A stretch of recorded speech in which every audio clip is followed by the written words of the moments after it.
I should have known something was off the moment she said she was going to her office party.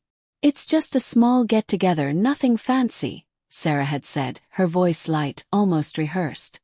Her fingers toyed with the strap of her purse in that way I knew meant she was nervous, or hiding something.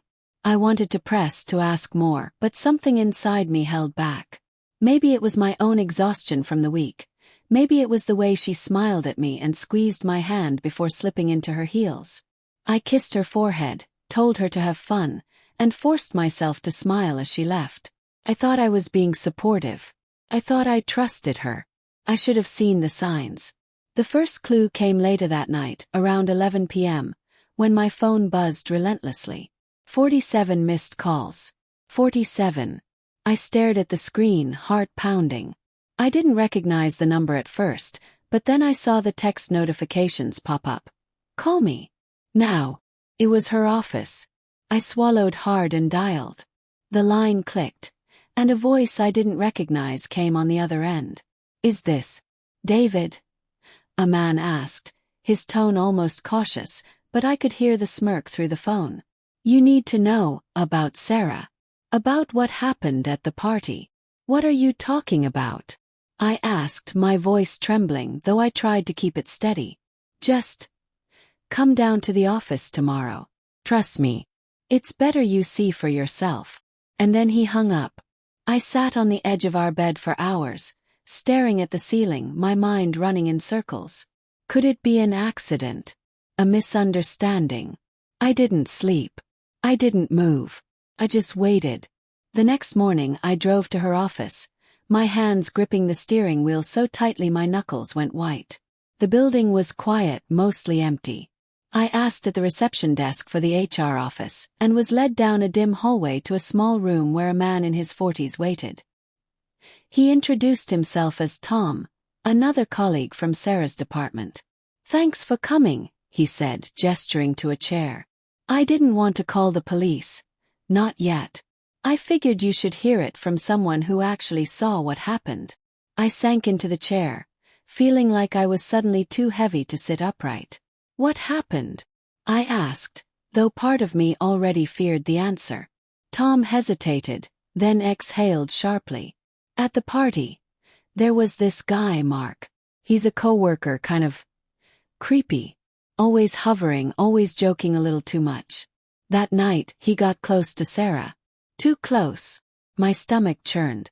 I wanted to interrupt, to deny, to tell him he was mistaken, but something in his eyes, earnest, fearful, kept me silent.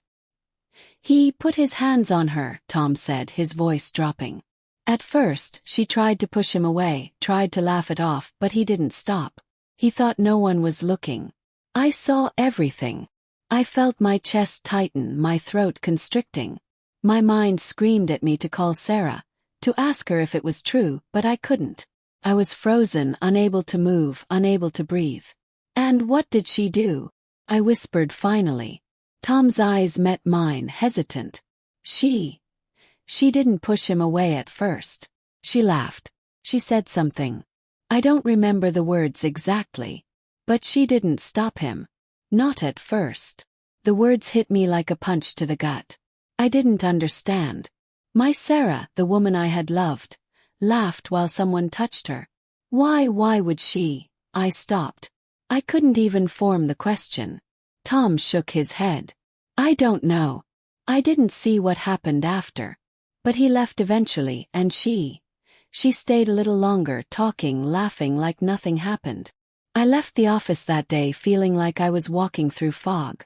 Every memory of Sarah and me, the first time we met, our wedding day, quiet nights on the couch, suddenly felt fragile, like glass ready to shatter. That night when she came home, she was radiant. Hair curled, perfume lingering in the air, a glass of wine in hand. You look beautiful, I said, my voice low, hesitant.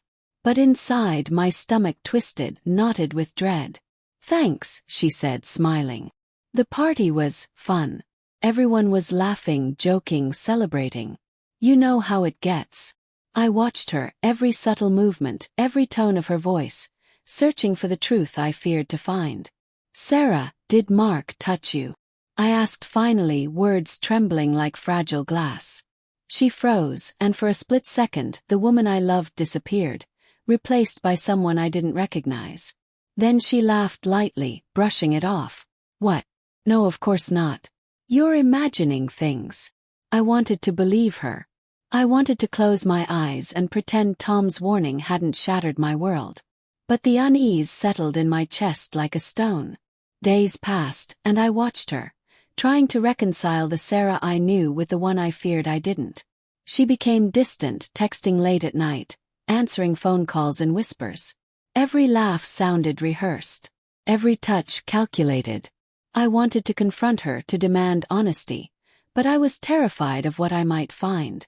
And then I saw the messages. I didn't mean to. I didn't even want to.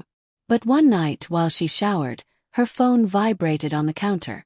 The screen lit up with a message from Mark. Last night was incredible. Can't wait to see you again. Froze. My hands shook. My heart raced. I wanted to throw the phone, to scream, to run, but I couldn't.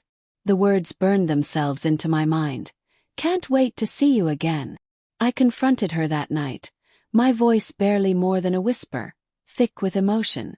Sarah, I saw the message. I know what happened.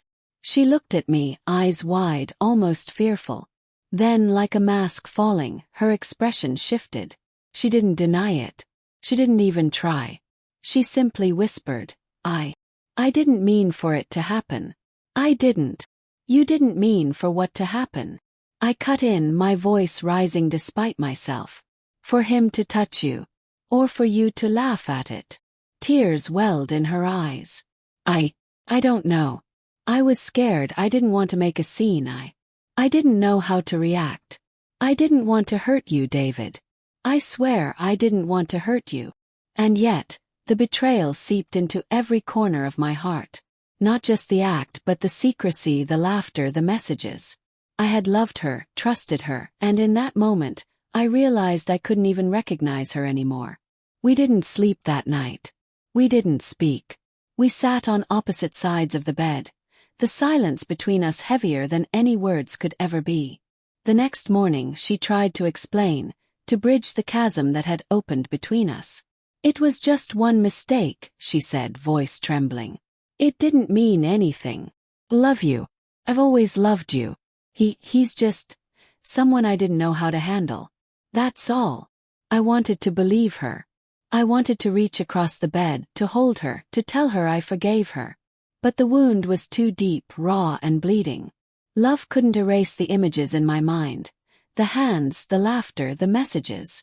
In the days that followed, I stayed home more, avoiding her office calls, avoiding the reminders of what had happened. Sarah tried desperately to make things right. Therapy, long talks, attempts at intimacy. But each gesture felt like a shadow of the love we once had, tainted by doubt and betrayal. I began to realize that some things could not be unseen. Some acts, no matter how brief, leave scars that run too deep to ignore. Trust, once broken, is a fragile thing. And the thing I loved most about her, her honesty, her loyalty, was now forever colored by what I had witnessed, what I had discovered.